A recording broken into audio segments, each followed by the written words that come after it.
She dedicated her life to justice, to redemption, to giving people the second chance the world had denied them. She believed in transformation, in the idea that even the most broken souls could be saved. And for a time, it seemed like she had found proof of it, living, breathing evidence that her work, her faith, had meaning. Until the night he came back. No one could have predicted the horror that would unfold. A woman celebrated for her strength, her resilience, reduced to nothing but whispers of what once was. The very man she fought to save became her executioner, leaving behind a crime so gruesome, so unimaginable, that it sent shockwaves across the nation. But how did it come to this? How did a love story built on faith and redemption unravel into something so dark, so twisted, that it ended in blood and fire? Was it fate? Was it blind trust? Or was it inevitable from the very beginning? Tonight, we dive into the story of a woman who dedicated her life to saving others, only to be destroyed by the one she couldn't save. This is the case of Nadira Shabazz, and it's a story you won't soon forget. Before we dive into this harrowing case, don't forget to like this video and subscribe for more chilling tales of love, lies, and betrayal. Nadira Shabazz had spent her entire life fighting for those the world had written off. At 38, she was one of the most influential voices in prison reform, a woman whose name carried both admiration and controversy. She was an author, an entrepreneur, an activist who had built her career on the radical belief that even the most broken men could be redeemed. Through her work, she had helped hundreds of ex-convicts rebuild their lives, giving them the tools to reintegrate into society. But her work wasn't just about policy and programs, it was personal. Nadira was driven by a deep, unwavering faith, a belief that no soul was beyond saving. It was this faith that made her a hero to some and a target to others. While many praised her dedication, others called her naive, blind to the reality that some people were simply beyond redemption. She had heard it all before. She had been warned time and time again. But Nadira didn't believe in lost causes. And then she met Jahlil Carter. Jahlil was 41 years old, a man whose life had been defined by crime, violence, and destruction. His rap sheet stretched back decades: armed robbery, assault, multiple stints in prison. But the crime that truly sealed his fate was a home invasion that left an elderly couple permanently disabled. He was the kind of man society had long since discarded, a repeat offender who seemed destined to die behind bars. But Nadira saw something different. She met Jahlil while he was incarcerated, during one of her outreach programs. He was charismatic, soft-spoken, and deeply remorseful, or at least, that's what he wanted her to believe. In his letters to her, he spoke of transformation, of faith, of a desire to change. He claimed he had found God behind bars, that he wanted to use his second chance to make a difference. And Nadira believed him. She believed in his redemption so much that she fought for his release. She advocated for him, used her influence to get him a spot in a rehabilitation program, and when he was finally free, she was waiting for him on the other side. It wasn't long before their relationship turned romantic, a development that stunned many in her circle. She wasn't just helping him, she was in love with him. Their marriage was the kind of love story that divided the world. Some saw it as a testament to the power of faith and second chances, proof that even the most broken people could find redemption through love. But others weren't so convinced. Nadira's followers questioned her decision, warning that Jahlil was a con artist, a master manipulator who had only used her to secure his freedom. But Nadira wouldn't hear it. She stood by her husband, defended him fiercely against criticism, and told the world that Jahlil was proof that rehabilitation worked. She had spent years telling people that no one was beyond saving, and now, she had the ultimate example standing beside her. To the outside world, they were the perfect couple. She was the activist, the advocate, the woman who had risked everything to prove that change was possible. And he was the man who had defied the odds, leaving behind a life of crime to become a better man. But behind closed doors, something much darker was brewing.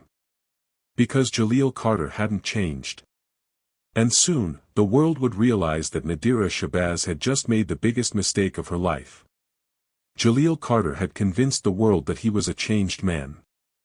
That he had left behind the violence, the crime, the destruction. He walked out of prison with a new life, a new name, and a woman who had built her reputation on believing in men like him. But redemption, as Nadira Shabazz would soon learn, was not something that could be forced upon a man who had no interest in being saved. At first, the cracks in their marriage were small, things that could be explained away. Jahlil was adjusting to life outside of prison. He was struggling to find his place in the world. Nadira told herself that she had to be patient, that the man she believed in was still there, buried beneath years of pain and hardship. But it wasn't long before the truth became impossible to ignore. Jahlil hadn't changed. The charm, the remorse, the faith, it had all been a performance. Once he was free, the mask slipped, and Nadira found herself living with a man she no longer recognized. He was possessive, controlling, insecure. He resented her success, her independence, her growing influence. He accused her of being too admired, too powerful. He hated that the world saw her as the savior when, in his mind, he was the one who had been saved. It started with words, cutting, cruel remarks designed to make her doubt herself. He told her she was nothing without him. That the only reason she was successful was because of the men she had built her career on. And then came the cheating. Jahlil didn't bother to hide his infidelities. He used her money to fund his escapades, buying gifts for other women, taking them to expensive hotels, flaunting his affairs in ways that were almost taunting. And still, Nadira stayed. Maybe out of hope. Maybe out of shame. Maybe because she couldn't bring herself to admit that everyone who had warned her was right. But Jahlil wasn't satisfied with just breaking her down. He needed to control her. His paranoia grew. The fights became worse. He accused her of wanting to leave him, of betraying him. He made sure she knew that if she ever walked away, there would be consequences. Her friends noticed the change in her. The exhaustion in her eyes. The way she hesitated before speaking about Jahlil, as if she was choosing her words carefully. They begged her to leave. They told her it wasn't too late. That no amount of faith could fix a man who didn't want to be fixed. But Nadira wasn't ready to give up. Until the night everything changed. Jahlil had always been violent. But this time, the crime he committed was something beyond comprehension. It wasn't just another robbery. It wasn't just another act of cruelty. This time, he crossed a line so monstrous that even the most hardened criminals distanced themselves from him. He had broken into a home, armed and reckless. But it wasn't just about money. It wasn't just about power. That night, Jahlil did something that sent shivers through the world. He found a pregnant woman inside that house. And he raped her. And when she begged for her life, begged for the life of the child she carried, he ended it in cold blood. When the details of the crime emerged, Nadira's world shattered. The man she had fought for, sacrificed for, built a life with, had done something so unspeakable that there were no words for it. This wasn't a man who had made mistakes. This wasn't a man who had been failed by the system. This was a monster. And Nadira knew, in that moment, that she could never be tied to him again. While Jahlil sat behind bars awaiting trial, Nadira made the decision that would seal her fate. She filed for divorce, publicly denouncing him, severing any remaining ties. She refused to stand by him. Refused to be another woman who defended the indefensible. She had spent her life believing in second chances. But Jahlil Carter would not get another one. What Nadira didn't know, what no one could have predicted, was that for Jahlil, the divorce wasn't just an ending. It was a betrayal. A death sentence. And he was willing to do anything, to make her pay for it. Jahlil Carter had lost control. And if there was one thing a man like him couldn't stand, it was power slipping through his fingers. Sitting in his prison cell, he stewed in rage, replaying the moment he found out Nadira had filed for divorce. The woman who had fought for him. Who had defended him? Who had built her name on men like him, had thrown him away like trash? He had warned her. He had told her what would happen if she ever tried to leave. And now, she would have to pay for her betrayal. The letters started first. Page after page of venom, each word dripping with hatred. He wrote about how she had humiliated him, how she had turned the world against him. How she was nothing but a hypocrite, pretending to be a savior while abandoning the one man who really needed her. But the threats were what chilled the people who read them. You think you're safe, Nadira? You think a piece of paper can keep you from me? I swear on everything, I'll see you again. And when I do, it'll be the last thing you ever see. She ignored them at first. Then they got worse. I know where you sleep. I know who you talk to. You're always watching me, but you should be watching them. The letters weren't just words. They were promises. And even from behind bars, Jahlil wasn't done making her suffer. Through mutual acquaintances, he spread lies, trying to tarnish her name, sending whispers through the communities she worked with. He wanted her to be afraid. He wanted her to feel isolated. But Nadira wasn't the type to cower. She reported the threats. Strengthened security. She refused to let a man like Jahlil silence her. What she didn't know was that Jahlil had already made up his mind. He wasn't going to rot in a cell while she moved on with her life. On the night of February 12th, in the middle of a winter storm, Jahlil made his move. It was supposed to be a routine transport, 3 prisoners being moved to a maximum security facility after being classified as high risk. But Jahlil had spent months preparing, building alliances, studying the patterns of the guards, waiting for the perfect moment. And when it came, it was brutal. The 2 officers transporting them never stood a chance.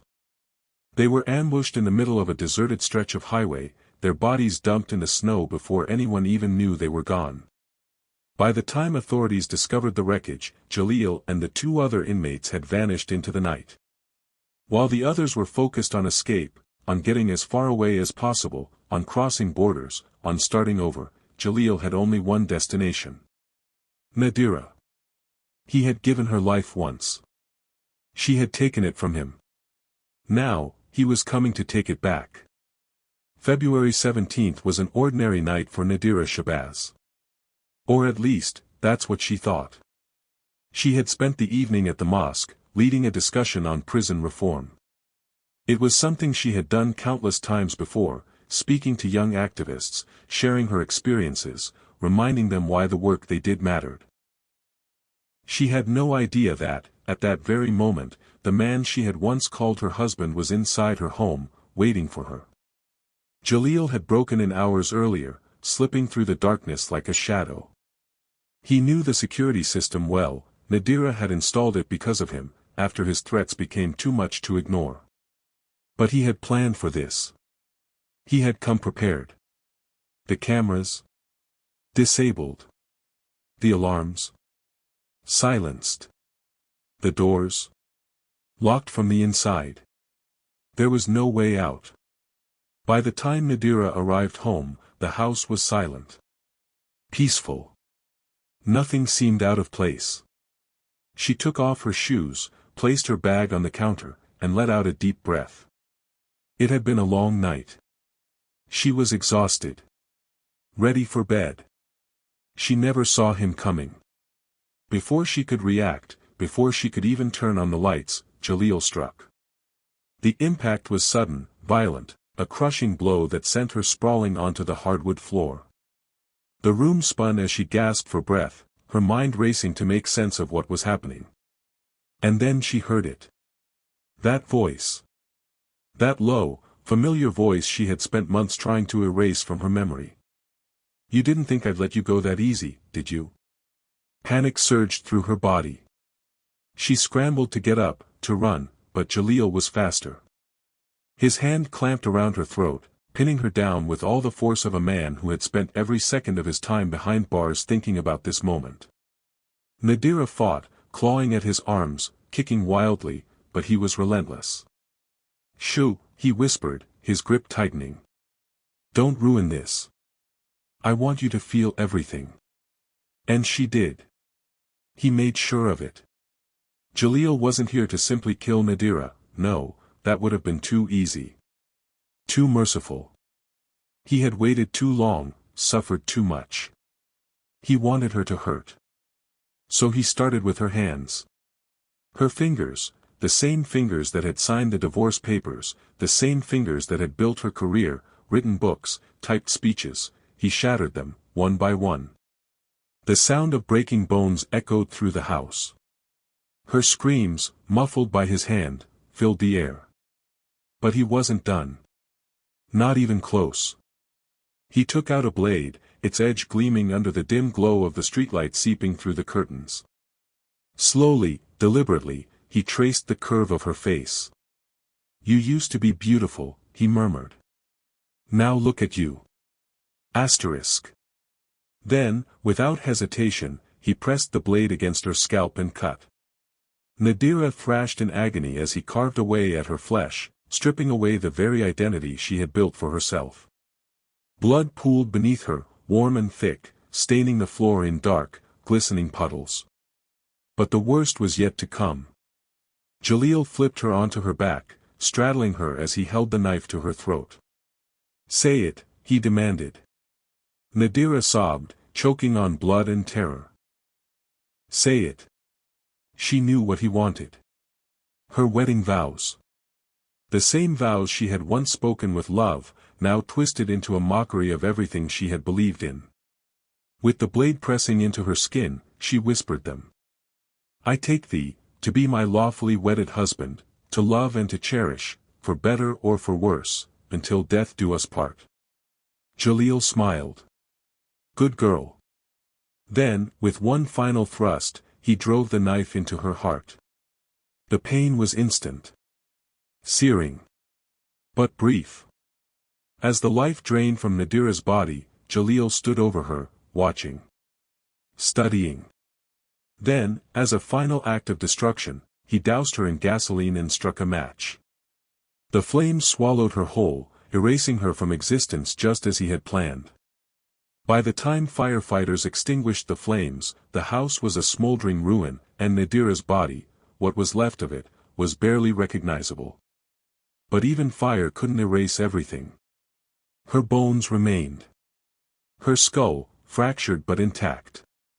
And her hands, twisted, broken, but still there.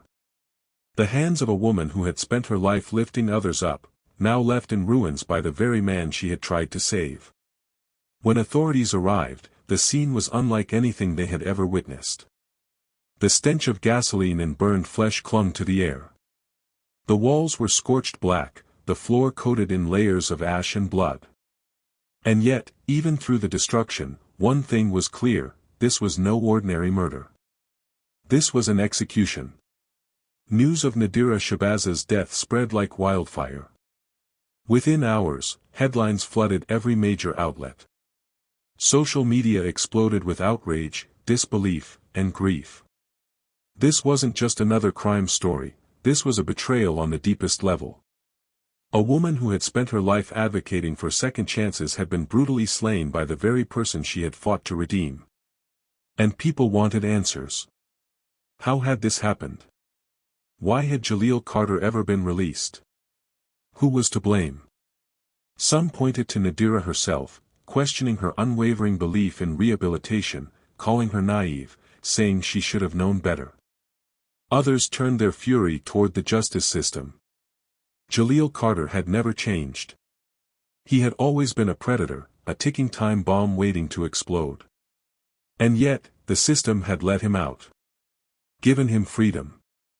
Allowed him to walk straight into Nadira's life, knowing exactly what he was capable of. The debate raged on, but one fact remained undeniable, Jahlil Carter was now the most wanted man in America. Law enforcement mobilized immediately. Every officer in Texas was put on high alert. His face was plastered across every screen, every billboard. The manhunt was relentless. For days, he seemed to vanish. Then, a breakthrough. Authorities received a tip, Jahlil had been spotted in Houston, hiding out in an abandoned warehouse. When officers arrived, they found more than just a fugitive. Jahlil had stockpiled weapons, stolen supplies, and barricaded himself inside. He wasn't planning to go quietly. The standoff lasted 6 hours.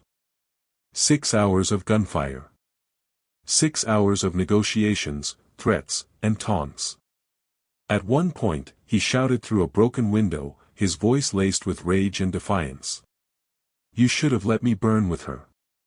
But there would be no fire this time. When Jahlil opened fire on officers, wounding one, the response was swift and final. 6 shots. That's all it took. The man who had once vowed to make Nadira suffer lay bleeding on the ground, his body riddled with bullets. His story ended the way it began, in violence. But for Nadira, there was no justice. No second chance. Only silence. They should have let him die. That was the thought running through so many minds when the news broke: Jahlil Carter had survived. The bullets hadn't finished him. The doctors had done their jobs too well. And now, the man who had slaughtered Nadira Shabazz would get exactly what he wanted. A stage. America braced itself for the trial of the decade. When Jahlil first appeared in court, his presence alone sent a chill through the room. He wasn't broken. He wasn't repentant. He was smirking. As the prosecution laid out every gruesome detail of Nadira's murder, he sat back, relaxed, almost entertained. The shattered fingers. The knife carving into her face. The fire that was meant to erase her from existence. It didn't shake him. If anything, he seemed amused. And then, as Nadira's family sobbed in the front row, he turned to them, chuckled, and said, "She was mine. Even in death, she belongs to me." The courtroom erupted. Gasps, shouts, curses. The judge slammed his gavel, demanding order. But there was no order. Not in that moment. Because what do you do with a man who has no soul? The trial stretched on for weeks, gripping the nation in a way few cases ever had. It wasn't just about justice anymore, it was about what Nadira's death meant. To some, she was a martyr. A woman whose faith in redemption had been pure, even if it had cost her everything. A symbol of justice, love, and sacrifice.